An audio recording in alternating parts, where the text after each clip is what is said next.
बायनानै दोननायसैलां बेखौ भारा बुथिंबाय थानायसै बेखौ बायना दोननानै बेखौ बायनानै लाबोबायमोन आं सोर सोर गाखोयो जियानो जाया मानो एसे मजाखौ लानाय हैबावनोसै उदै मेव मोनलायहैनोसैलाय दामानि बिदिल' गाखो दामानि गोजौजोंथ' बिरगो बेफोरावहाय गेजेराव थबस्र' ज'ना होबा मा गेजेराव थबस्र' ज'नानै थालांगौलै सानखायोब्रा गोसोआव मिथिबाय मेवल' मोनो दा ओइ 13 बारबायथ' 18सोलै ए जोंनिया माबासोना माथो आखुन्दै खुबाय थायोरा जानोलै जोंना बेनो आंनिसो ओरै माथो बै थांदोलै नोङो दोनै ना आं गेजेराव गाखोनोसै दा ए आं खिरखि खनना नागिरनानै आं मोनाखैसा सिट नागिरनानै मोनाखै खनना हनै आन्दायलाबाय इमारजेन्सिनि खाख'ना आलदा जोंखौहाय मानसिफोरखौ मा गिख' सानखोना माखो मा इमारजेन्सिनि सिट खाथियाव दोनलाबायखो जोंखौलाय जों ओंखारनो बाज्रुमनोबो हायो सागोर नायनानै जों गोसोला सागोर नायना बाज्रुमनोबो हायो ज्रुम ज्रुम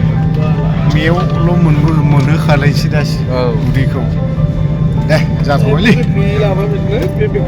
स्पिड ब्रेकार मोनलायो माथो गोजौआवलाय बाबा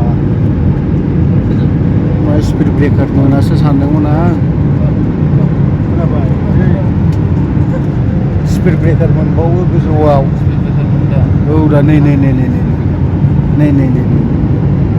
सौग्रावोलै स्पिड ब्रेकार मोनो गाखोफेरि दा दिनैसो फार्स्ट टाइम गाखोनाय ना मा होनना बुङो अब आप लोग तो गुवाहाटी एयरपोर्ट में निकलेंगे ना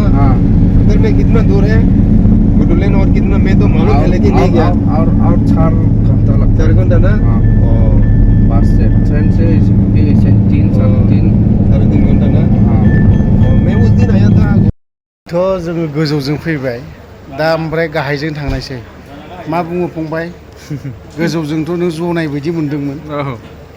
दानिया टेनसन गैया एखेबारे टेनसन फ्रि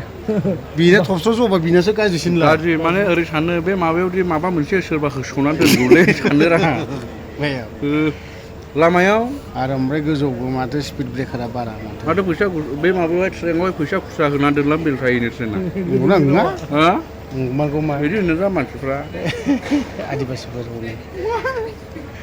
ओमफ्राय नोंलाय मेंबाय ना मेङाखै आं मेंनाय गैयालै आंनाव थैद नोंना देन्जारसिनलै ना मेंनाय गैयाबानो देन्जार आं मेङा बाक्सानि मानसिया मेंनाय गैयानो बिराद फाग्ला होनदों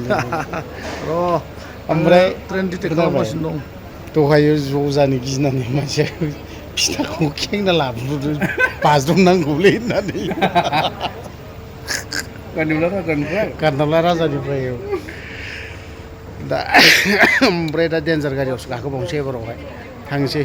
मुथुथे बे बोसोरा देन्जार गारियावल' गाखोसिगोन ना मा